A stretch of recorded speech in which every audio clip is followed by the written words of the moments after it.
Bulwadde bunnuma, alwala engalo, alwala ebigere, ebigere binnuma, bitula omusujja, ebuluma. Taata nsaba abantu bonna abandaba bantaase taata bannyambe.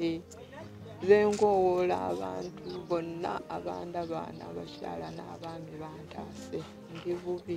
Ambe nfuna obutuulo, nfuna awantu we naatuula n'enkiriza bamulekwa bano. N'omwana wange wanansanga n'atuula alererewo abaana be kuba wano tasobola kutuulawo.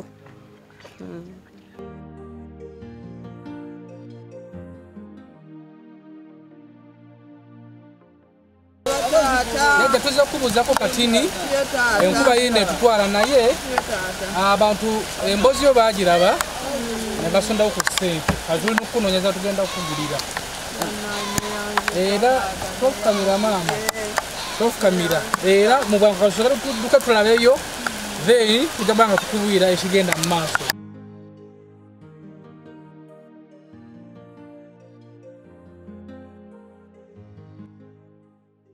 Olw'obulungi bwaffe ffembi tujja kukola okukaddiza ku olunaku olwokutaano bulijjo. Ama ali ku SB4 Media omukulu ono ye ffena tuli bavubuka tetusobola kulemererwa ate era mukyala gwe tugenda okuyamba maama waffe tetusobola kuleka maama waffe kufiira eri ne baganda baffe. Ku Friday tugenda kudda nga maze okwetegeka buli kimu okweseetinga tugenda tukikutula ku Friday.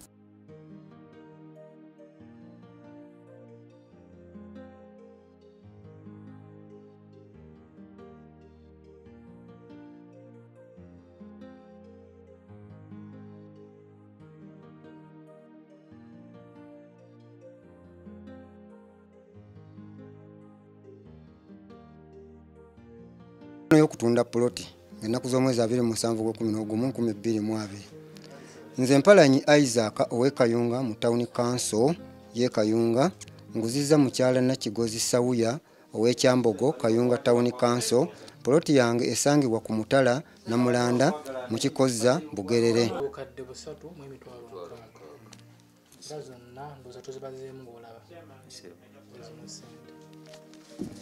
Tetubanjibwa neyanziza nnyo neyanzege bakulu okukola omulimu gw'ettendo.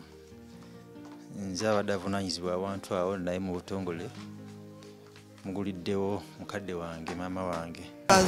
Bannange, bamama, bataata, abaana bange, baganda bange neyanziza neyanzige. Mwebale nnyo byonna bye munkoledde kino nkifunye mwengenda okulerera abazzukulu. Mbeegayirira bataata bamaama abaana bange munyambe temundeka mu kkubo muguse omulimu guno gwe munkoledde kino kye munfudde njagala mukituukirize kituuke mbeereko wembeera we naatuula nga nena ku mirembe we naalerera abazzukulu.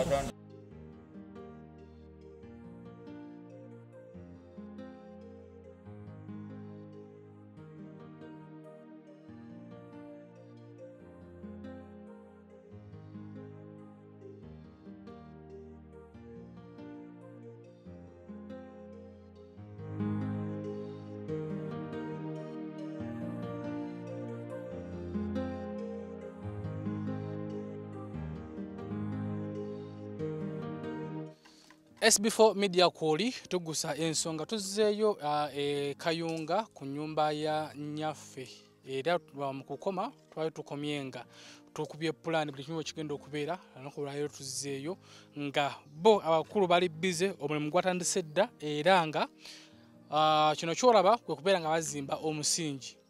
Omukulu atugaye nti mu wiiki ng'emu ennyumba eno ejja kuba etuuse corporate so tubeere bagumu omulimu gwo gutandise naye n'essaala yeetaagisa kwegamba ebintu bino mukama tubanga tumwesize ate tumanya nzo kwetawo embeera. Omukulu nakoze kujja okuzimba yinginiya bamuyita Ibra. Ibra, salamu aleikum. Alaikum salaam wa rahmatullah. Lero tubuzeeko. Gwe mulimu gutambudde gutya? Mulimo gwo gutambudde bulungi. Mulakiri nga obuza kuba. Mulimo gwo gutambudde bulungi. Yes. Buzibu ki bwafunyeemu sofa? Obuzibu bwenfunyemu mu kusooka ntandika kwebadde nzibu ngeri ku nsonga y'amazzi. Yokka. Naye kati tugisootinze. Bagisootinze kati kiryoke. Akumusigama amazzi na tuseddemu naye baba. Tujja kugenderawo. Otuwadde ennaku mmeka otuuka corporate? Corporate ennaku 7. Yes sebo. Okay, ndowooza ensonga oziwulidde. So wewe na wenna eyavuddeyo n'otuwa kyonna kyonna ky'otuwadde. Tuna Anti-Rose ye yatuwaddeyo cement, tweyanzizza nnyo. Yatuwadde ddala n'obusawo obuwero bwa cement ne tweyanzizza nnyo. Madam Asha Love naye yatuwaddeyo cement. Team SB4 Media WhatsApp group anenge tweyanzizza nnyo. Nawe gwe na wenna gy'osinzidde obaga nti mukwatiraawo kyonna kyonna kyewasobodde okutuwaayo tweyanzizza nnyo. Era twakakasa nti yonna sente kyewasindise egenda kubeera nga ekola omulimu guno mu butuufu bwagwo era nga ne Mukama ali ku sayidi yaffe kuba si kyangu nnyo nga bw'okisuubira. Ennyumba eno nnene erina ebisenge 4 n'eddiiro. Tukikoze bwe tutyo, tusulako ekisenge ekimu kya maama waffe, ekisenge ekyokubiri ky'abaana abalenzi, ekisenge ekyokusatu ky'abaana abawala, ate ekisenge ekyokuna ky'abagenyi.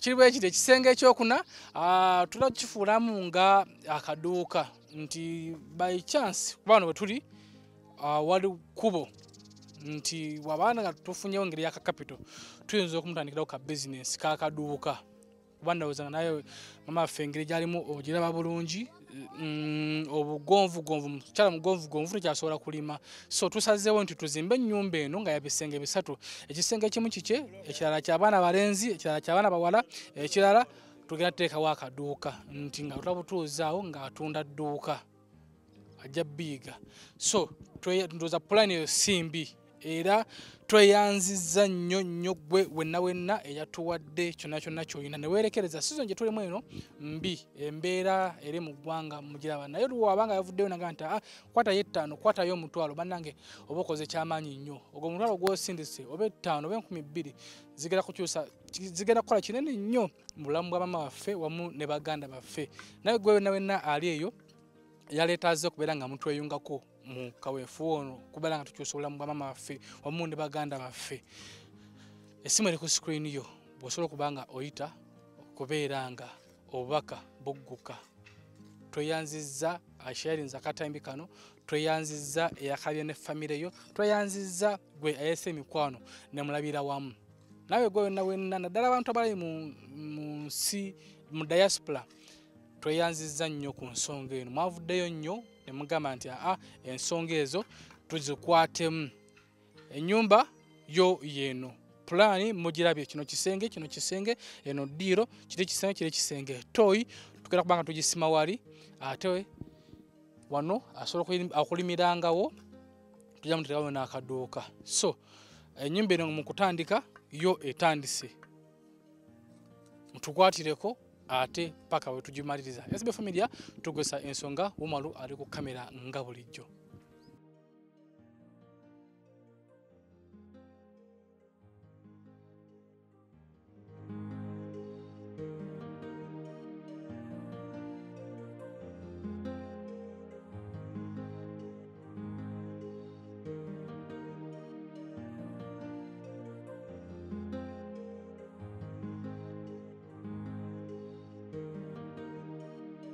Mbegayirira bataata bamaama baana bange munyambe temundeka mu kkubo muguse omulimu guno gwe munkoledde kino kye munfudde njagala mukituukirize kituuke mbeereko wembeera we naatuula nga nina ku mirembe we naalerera abazzukulu.